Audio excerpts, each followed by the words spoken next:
जहाँ पर अब वो कैसे सरवाइव करेंगी। चलिए देखते हैं इस कहानी में। तो कहानी की शुरुआत होती है जापान के एक स्कूल से, जहां पर हम कुरुमी नाम की एक लड़की को देखते हैं। कुरुमी रेसिंग की प्रैक्टिस करते हुए अपने क्रश को ताड़ रही थी, जिससे वो नीचे गिर जाती है। इसके बाद वो स्कूल की नर्स से पट्टी बंधवाने जाती है। नर्स, जिनका नाम मेगुमी था, वो कहती हैं कि तुम उस लड़के कात्सुरागी को पसंद करती हो ना, तुमने बिल्कुल उसके जैसे ही ब्रेसलेट पहनी है। तभी एक लड़की यूकी सामने आती है और कहती है कि क्या ये बात सच है। कुरुमी यूकी को देखकर कहती है कि तुम आज फिर से क्लास को स्किप कर रही हो और यहाँ बैठकर मांगा पढ़ रही हो। ये चीज देखकर मेगुमी तुरंत ही उसे वापस क्लासेस में भेज देती हैं। इसके बाद कुरुमी भी मेगुमी से कहती है कि आप तो सच में एक बहुत बेहतरीन टीचर हो।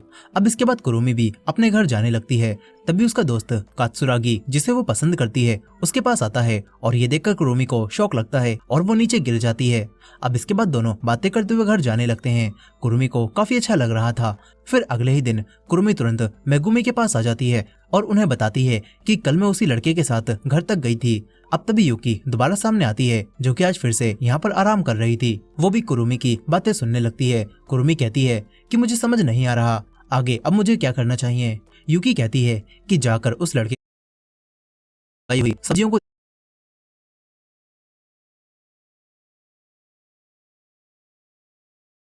लेकिन यूरी-सान बैट से उस पर हमला करती हैं, मगर बैट से उस ज़ॉम्बी पर कोई भी असर नहीं पड़ता। यहीं पर कुरुमी दूसरे ज़ॉम्बी से लड़ रही थी। कुरुमी यूरी-सान को खतरे में देखकर उस ज़ॉम्बी को शॉवल से मारती है और फिर दूसरे ज़ॉम्बी को भी मारकर यूरी-सान को बचा लेती है।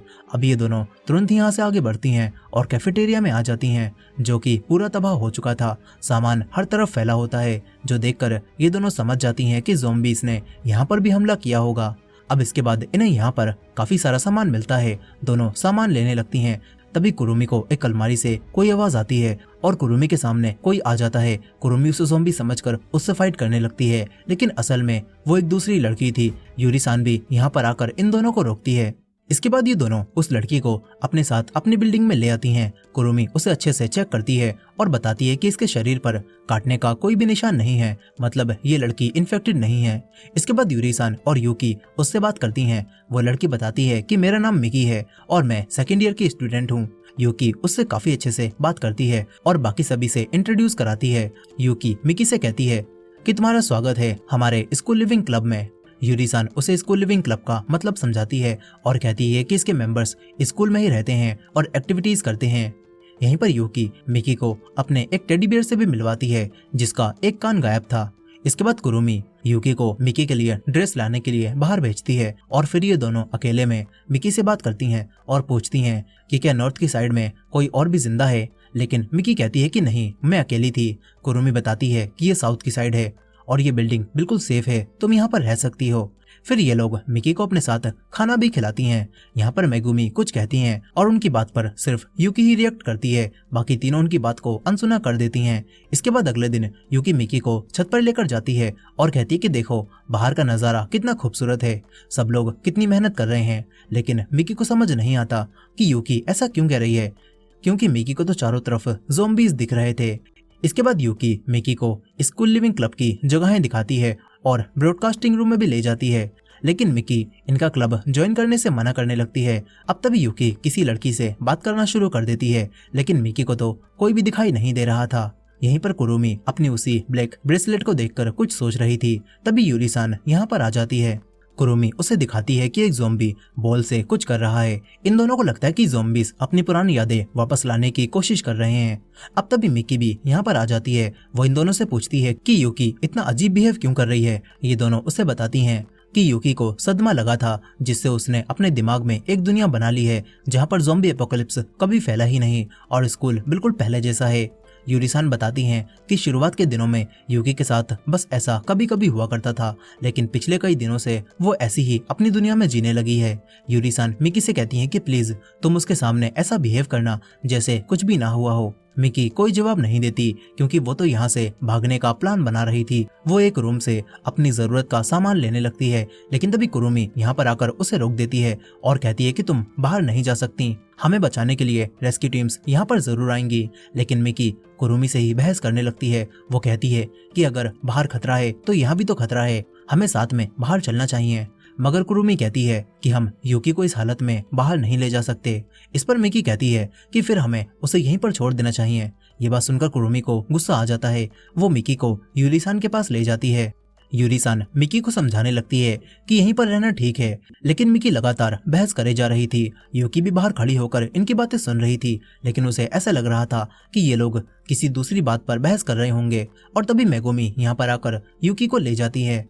अंदर यूरी-सान मिकी को समझाने की कोशिश करती हैं कि हमारे पास खाना और पानी है और रहने की जगह है, इसलिए यहाँ पर रहना ठीक होगा, लेकिन मिकी नहीं मानती। तभी कुरुमी को गुस्सा आ जाता है। वो कहती है कि ठीक है, तुम्हें जहाँ भी जाना है तुम जा सकती हो। यूरी-सान कुरुमी को ऐसा बिहेव करने से मना करती है।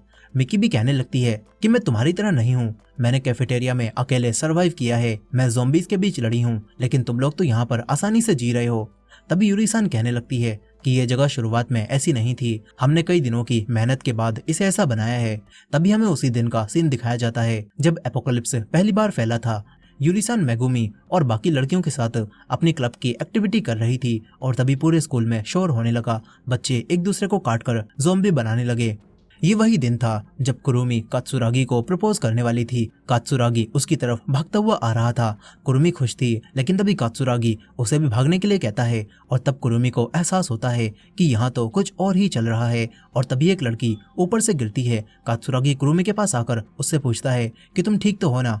अब तभी वही लड़की जो नीचे गिरी थी वो ज़ॉम्बी बन जाती है। ये दोनों तुरंत ही ऊपर की तरफ भागते हैं, लेकिन इसी दौरान और स्टूडेंट्स जो कि ज़ॉम्बी बन चुके थे वो इन पर हमला कर देते हैं। एक लड़की कुरुमी को काटने वाली थी, लेकिन कात्सुरागी अपने हाथ से उसे बचा लेता है, लेकिन वो लड़की कात्सुरागी के हाथ पर काट लेती है। ऊपर यूरी-सान और मेगुमी छत पर थीं और वो दोनों नीचे देखती हैं और हर तरफ ज़ॉम्बीज़ ही ज़ॉम्बीज़ थे।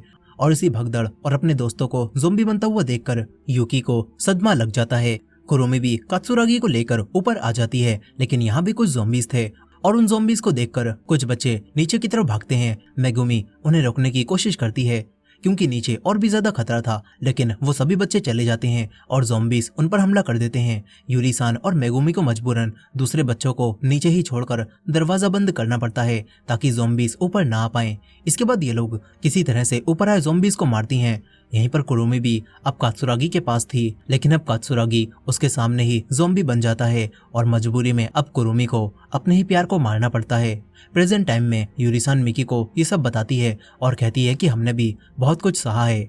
यूरी-सान कहती है कि हमारी हिम्मत बढ़ाने के लिए हमारी एक टीचर मेगुमी ने ये क्लब बनाया था ताकि इसकी मेंबर्स बनने के बाद हमें एक उम्मीद मिल सके। यूरी-सान कहती है कि तुम्हें यूकी भले ही एक पागल लगती हो, लेकिन उसका हमेशा यूं खुश रहना और हंसते हुए बातें करना हमें बहुत ज्यादा हिम्मत देता है। लेकिन इतनी सारी बातें सुनने के बाद भी मिकी हिम्मत नहीं होती और चली जाती है। इसके बाद रात में यूरी-सान दुखी होकर रो रही थी। कुरुमी उसे संभालती है। फिर इसके बाद अगले ही दिन अचानक से माइक में एक म्यूजिक बजने लगता है और सारे ज़ॉम्बीज़ उस आवाज की तरफ जाने लगते हैं। कुरुमी और यूरी-सान आवाज सुनकर समझ जाती हैं कि ब्रॉडकास्ट रूम से ही किसी ने म्यूजिक को प्ले किया है। कुरुमी तुरंत ही वहां पर जाने लगती है। यहीं पर मिकी जब देखती है कि सारे ज़ॉम्बीज़ म्यूजिक की आवाज सुनकर उसी तरफ जा रहे हैं तो मिकी यहाँ से भागने लगती है, लेकिन तभी यूकी यहाँ पर आ जाती है और पूछती है कि मिकी तुम कहाँ पर जा रही हो। मिकी कहती है कि मैं स्कूल छोड़कर जा रही हूँ। यूकी उससे कहती है कि तुम इस तरह स्कूल से नहीं जा सकती। तभी मिकी उससे चीख कर कहती है कि स्कूल अब खत्म हो चुका है और इस तरह बिहेव करना बंद करो। लेकिन यूकी को समझ नहीं आता कि स्कूल खत्म हो गया, इसका क्या मतलब है।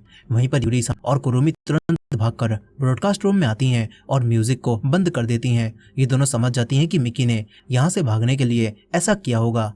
वहीं पर मिकी के पास एक गाड़ी की चाबी थी, लेकिन उसे समझ नहीं आता कि ये चाबी आखिर किस गाड़ी की है। और तभी ज़ॉम्बीज़ इनकी तरफ आने लगते हैं। मिकी यूकी को छुपने के लिए कहती है और बाकी ज़ॉम्बीज़ से लड़ने लगती है। ज़ॉम्बीज़ काफी ज्यादा थे और कुरुमी और यूरी-सान भी ये देखती हैं। कुरुमी इनकी मदद के लिए जाने लगती है। यहीं पर मिकी यूकी को लेकर एक कार के ऊपर चढ़ जाती है, लेकिन ज़ॉम्बीज़ इनके चारों तरफ आ जाते हैं। ये देखकर मिकी को वो पल याद आने लगता है जब वो अपनी दोस्त के साथ एक अलमारी पर चढ़ी हुई थी, लेकिन ज़ॉम्बीज़ ने इन्हें चारों तरफ से घेर रखा था और फिर उन ज़ॉम्बीज़ ने मिकी की दोस्त को भी नीचे खींच लिया। मिकी अपनी दोस्त को बचाने के लिए कुछ भी नहीं कर पाई थी। मिकी को वही पल याद आ रहा होता है जिससे वो अपना आपा खोने लगती है। मगर तभी कुरुमी यहाँ पर आ जाती है। वो सारे ज़ॉम्बीज़ का ध्यान अपनी तरफ भटकाती है और इनसे भागने के लिए कहती है, लेकिन यूकी नहीं भाग रही थी। और ये देखकर यूरी-सान ब्रॉडकास्ट रूम में आती है और स्कूल के स्पोर्ट्स फेस्टिवल का म्यूजिक प्ले कर देती है। और उस म्यूजिक को सुनकर यूकी को ऐसा लगता है कि रेस चल रही है। यूकी अब मिकी के साथ यहाँ से भागने लगती है। इसी दौरान कुरुमी भी ज़ॉम्बीज़ को मारती है। यहीं पर मिकी समझ जाती है कि यूकी को कौन सी दुनिया दिख रही है। इसके बाद ये तीनों भागती हुई तुरंत बिल्डिंग के अंदर घुस जाती हैं और बैरिकेड्स लगा देती हैं। लेकिन मिकी अब उदास होकर एक तरफ बैठी होती है। तभी यूकी उसके पास आकर उससे बातें करने लगती है। मिकी को अब यूकी से बात करके अच्छा लगता है और वो भी इनकी दोस्त बनने लगती है। यूकी की मुस्कुराहट ने मिकी को भी अब एक उम्मीद दे दी थी। अब इसके बाद अगले दिन कुरुमी और मिकी एक रूम को देखती हैं जो कि ज़ॉम्बी से भरा हुआ था। कुरुमी कहती है कि अगर किसी तरह से हम इस रूम को पार कर लें तो हम लोग डिजास्टर प्रिवेंशन रूम में पहुंच जाएंगे, जहां बहुत सारा खाना और पानी हो सकता है।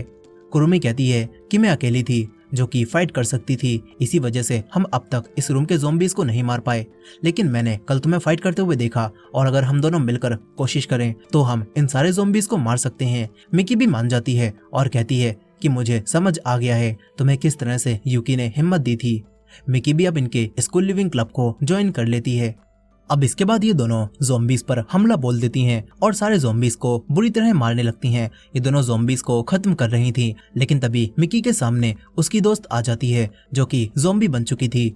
मिकी उसके सामने कुछ भी नहीं कर पाती, तभी कुरुमी आकर उसे बचाती है। फिर ये दोनों सारे ज़ॉम्बीज़ को मार देती हैं। इसके बाद ये दोनों सारे ज़ॉम्बीज़ की बॉडी को यहाँ से हटाती हैं और डिजास्टर प्रिवेंशन रूम में आ जाती हैं, जहां पर ढेर सारा खाना रखा हुआ था। उसे देखकर ये लोग काफी खुश होती हैं क्योंकि इतने खाने से ये लोग कई महीने यहाँ पर गुजार सकती थीं। इसके बाद मिकी और यूकी कुछ बॉक्स को लेकर बाहर चली जाती हैं और यूरी-सान और कुरुमी बॉक्स निकालकर बाहर रख रही थी, मगर तभी एक ज़ॉम्बी जो कि यहाँ मौजूद था वो सामने आता है और इन पर हमला कर देता है। यूरी-सान उसे देखकर डर जाती है। कुरुमी उसे मारने वाली थी, लेकिन गलती से कुरुमी उस ज़ॉम्बी की आंखों में देख लेती है, जिससे कुरुमी को वो पल याद आ जाता है जब कात्सुरागी उसके सामने ज़ॉम्बी बना था। कुरुमी अब कुछ भी नहीं कर पाती और ज़ॉम्बी उसे काटने वाला होता ही है, लेकिन तभी यूरी-सान एक फायर एक्सटिंग्विशर से उस पर हमला करती है और उसे मार देती है। ये दोनों देखती हैं कि यहाँ पर और ज़ॉम्बीज़ नहीं हैं और कुरुमी यहाँ से चली जाती है। कुरुमी छत पर आती है। वो सबके सामने अपने आंसुओं को छुपा रही थी, लेकिन असल में आज भी उसे कात्सुरागी की बहुत याद आती है। ज़ॉम्बी बनने से ठीक पहले कात्सुरागी ने कुरुमी को बताया था कि मैं तुम्हें पसंद करता हूँ और इसीलिए मैंने उस क्लब को भी ज्वाइन किया था जिसमें तुम थी। लेकिन कुरुमी को अपने प्यार का इजहार करने का मौका ही नहीं मिला और कात्सुरागी ज़ॉम्बी बन गया। उस दिन कुरुमी को अपने प्यार को अपने ही हाथों मारना पड़ा था, जिससे कुरुमी आज भी काफी दुखी है। तभी यूरी-सान उसके पास आती है। कुरुमी दोबारा अपने आंसुओं को छुपाने की कोशिश करती है, लेकिन यूरी-सान कहती हैं कि तुम्हें अपने आंसुओं को रोकने की जरूरत नहीं है, तुम भी अपना दर्द दिखा सकती हो। कुरुमी से अब और नहीं सहा जाता, वो यूरी-सान के गले लगकर रोने लगती है। अब इसके बाद दोनों वापस यूकी और मिकी के पास आ जाती हैं, जहां पर यूकी को एक कैमरा मिला था। ये लोग उस कैमरे से अपनी फोटोज लेने लगती हैं। इसके बाद ये लोग मिलजुल कर यहाँ पर रहती हैं और साथ ही अपने बैरिकेड्स को भी बढ़ाती हैं ताकि रहने के लिए इन्हें और भी जगह मिल सके। इसी तरह ये लोग खुशी से काफी समय तक साथ रहती हैं। लेकिन अजीब बात तो ये होती है कि मेगुमी अब भी बाकी दिनों को छोड़कर सिर्फ यूकी से ही बातें कर रही होती है। खैर कुछ समय बाद ये चारों जब छत पर होती हैं, तभी यूकी आइडिया देती है कि हमें स्कूल में फेस्टिवल करना चाहिए। इन्हें आइडिया पसंद आता है और मिकी कहती है कि हमें फॉर्च्यून टेलिंग करनी चाहिए। ये लोग तैयार हो जाते हैं। तभी यूरी-सान कहती है कि आज मैं मेगुमी से इस बारे में बात करने जाऊंगी। इसके बाद यूरी-सान मेगुमी के रूम में आ जाती है और बताने लगती है कि अब यूकी ठीक होने लगी है। अब मिकी ज्यादातर उसके साथ रहती है और यूकी को आपकी जरूरत अब कम पड़ती है। तभी मेगुमी पूछती हैं कि तुम कैसी हो, क्या तुम ठीक हो? यूकी उदास जाती है और कहती है कि मुझे हमेशा चिंता रहती है कि हमारा फ्यूचर में क्या होगा। तभी मेगुमी कहती है कि जब तक तुम चारों साथ हो और साथ मिलकर काम कर रही हो, तब तक तुम्हें किसी भी चीज से घबराने की जरूरत नहीं है। यूरी-सान खुश हो जाती है और यहाँ से चली जाती है। अब इसके बाद ये चारों फेस्टिवल की तैयारी करने लगती हैं। इसी दौरान बातें करते हुए यूकी कहती है कि मैं ग्रेजुएट होकर कोई काम या फिर आगे और पढ़ना चाहती हूँ। यूरी-सान कहती है कि मुझे भी ग्रेजुएट होकर कॉलेज जाना है। कुरुमी भी कहती है कि मुझे स्पोर्ट्स में मेजर करना है और मिकी बताती है कि मैं तो अभी और भी पढ़ना चाहती हूँ। इनकी बातें सुनकर यूकी कहती है कि चलो हम चारों साथ में यूनिवर्सिटी जाएंगे और अक्सर मेगुमी के घर में रुका करेंगे।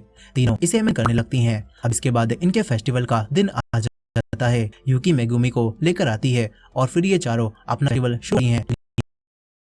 ज़ॉम्बीज़ में से एक ज़ॉम्बी के हाथ में लाइटर आ चुका था, जो कि काफी खतरनाक था। इधर यूकी सबको उनका फ्यूचर बताती है और ये लोग मजे कर रही थीं। लेकिन तभी पूरे स्कूल की बिल्डिंग्स में फायर अलार्म बजने लगता है और अलार्म की आवाज सुनकर ज़ॉम्बीज भी बिल्डिंग की तरफ जाने लगते हैं।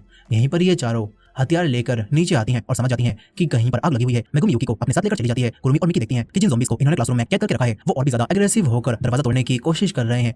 और मेरी चिंता मत करो। वो दोनों जान बचाकर ऊपर की तरफ भागती हैं।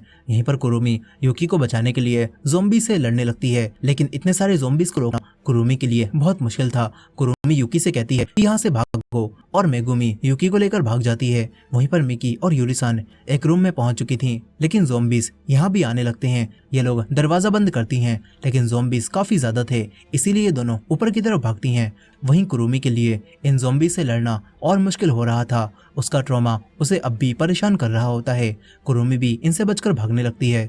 वहीं वो दोनों जब ऊपर पहुंचती हैं तो देखती हैं कि ज़ॉम्बीज यहाँ भी पहुंच चुके हैं और साथ ही अब क्लासरूम के अंदर से भी ज़ॉम्बीज बाहर आने लगते हैं। मिकी यूलिसान को लेकर भागती है, साथ ही सारे ज़ॉम्बीज भी अब बाहर आकर इनके पीछे पड़ जाते हैं। वहीं दूसरी तरफ कुरुमी ऊपर पहुंचती है तो देखती है कि सेफ एरिया में भी ज़ॉम्बीज घुस चुके हैं।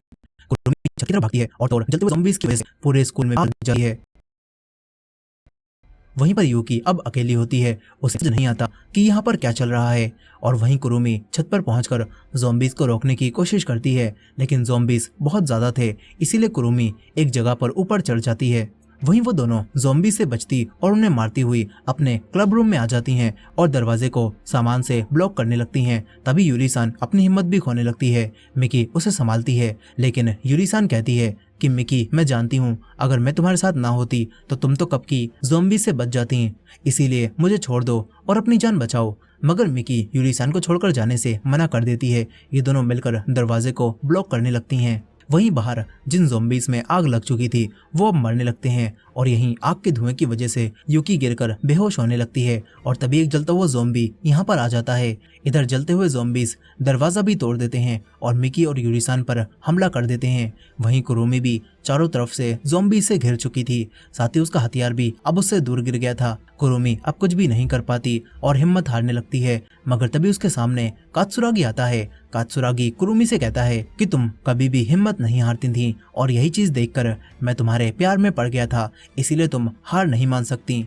फिर कुरुमी भी कात्सुरागी को बता देती है कि मैं भी तुमसे बहुत प्यार करती हूँ। कात्सुरागी उसे अपनी ब्रेसलेट देता है और फिर कुरुमी होश में आ जाती है। कुरुमी में अब दोबारा से हिम्मत आ चुकी थी। वो कहती है कि मैं कभी भी हार नहीं मानूंगी। वो लंबी छलांग लगाकर नीचे आती है और अपना हथियार उठाकर ज़ॉम्बीज को मारने लगती है। कुरुमी सभी ज़ॉम्बीज को मारती हुई क्लब रूम के पास आ जाती है, जहाँ रास्ते में उसे कई सारे ज़ॉम्बीज दिखते हैं जो जलकर मर चुके थे। लेकिन कुरुमी देखती है कि उनका क्लब रूम भी जल चुका है और साथ ही मिकी और यूरिसान भी जलकर मर गई हैं। कुरुमी को काफी ज्यादा दुख होता है, लेकिन तभी उसे आवाज आती है मिकी और यूरिसान अभी जिंदा थी। मिकी हमला कर रहे ज़ॉम्बीज को रोकने की कोशिश कर रही थी और ये देखकर कुरुमी उन ज़ॉम्बीज को पीछे खींचती है और मिकी को हथियार देती है। मिकी उस हथियार से ज़ॉम्बी को खत्म कर देती है। इधर दूसरा ज़ॉम्बी कुरुमी को मार रहा था, लेकिन कुरुमी भी किसी तरह से अपना हथियार उठाकर उसे भी खत्म कर देती है।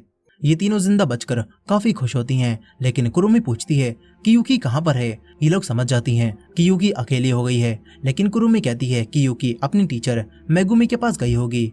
इधर यूकी को होश आता है जहाँ सारे ज़ॉम्बीज जले पड़े हुए थे और तभी मेगुमी उसके सामने आती हैं, जो उसे एक रूम में लेकर जाती हैं। यूकी इस रूम में आती है तो उसे अपने टेडी बियर का वही दूसरा कान मिलता है और अब यूकी को सब कुछ याद आने लगता है।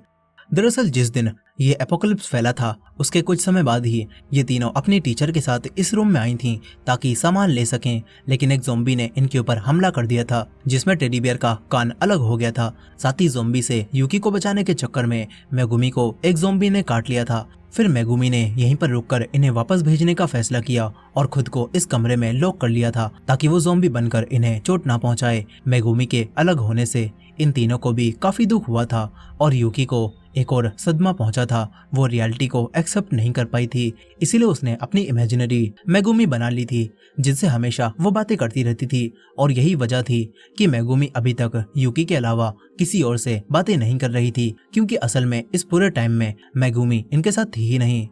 अब इसके बाद प्रेजेंट में यूकी इस रूम में असली मेगुमी को देखती है जो कि ज़ॉम्बी बन चुकी थी। यहीं वो तीनों भी यूकी को ढूंढती हुई इसी रूम में आ जाती हैं और देखती हैं कि यूकी और मेगुमी दोनों यहाँ पर हैं। कुरुमी यूकी को ज़ॉम्बी मेगुमी से दूर हटने के लिए कहती है, लेकिन यूकी कहती है कि कोई बात नहीं, इसके बाद ये लोग देखते हैं कि मेगुमी ने ज़ॉम्बी बनने से पहले अपने आप को रस्सी से बांध लिया था ताकि वो किसी को भी चोट ना पहुंचाएं।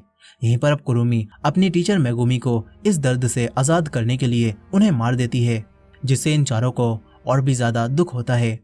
अब अगले दिन ये अपना बचा हुआ सामान इकट्ठा करती हैं और इनके पास ज्यादा सामान नहीं बचा था और खाने पीने का सामान भी आग में जल गया था। और तो और यूकी भी अब अपनी इमेजिनरी दुनिया से बाहर आ गई थी और असली दुनिया उसके लिए काफी दर्द से भरी हुई थी। वो इन सभी से माफी मांगती है और कहती है कि मुझे माफ कर देना, मैं अब तक तुम पर बोझ बनी हुई थी। लेकिन यूरी-सान कहती है कि ऐसा नहीं है, तुमने ही तो हमें हिम्मत दी थी। इसके बाद कुरुमी कहती है कि अब हमें ग्रेजुएट हो जाना चाहिए। ये चारों अब अगले दिन अपने लिए खुद एक ग्रेजुएशन सेरेमनी रखती हैं। यूरी-सान मेगुमी के रूम में आखिरी बार जाती है और उनसे इस तरह बात करती है जैसे मेगुमी उसके सामने ही हो। फिर इसके बाद ये चारों अपनी ग्रेजुएशन सेरेमनी मनाती हैं और इस स्कूल में बिताए हुए अच्छे पलों को याद करते हुए रोने लगती हैं। ये चारों एक दूसरे को ग्रेजुएशन सर्टिफिकेट देती हैं और इसके बाद ये लोग स्कूल से बाहर आ जाती हैं। स्कूल के आसपास अब एक भी ज़ॉम्बी नहीं थे, क्योंकि यहाँ पर लगने वाली आग में स्कूल के सारे ज़ॉम्बीज मर चुके थे। ये लोग मेगुमी की कार में अपना सामान रखती हैं और कुरुमी कात्सुरागी को गुड बाय कहकर यहाँ से चली जाती है। ये चारों अपना सपना पूरा करने के लिए यूनिवर्सिटी जाने लगती हैं और इसी एंडिंग के साथ ये कहानी यहाँ पर खत्म हो जाती है। दोस्तों, आपको ये मूवी कैसी लगी कमेंट कर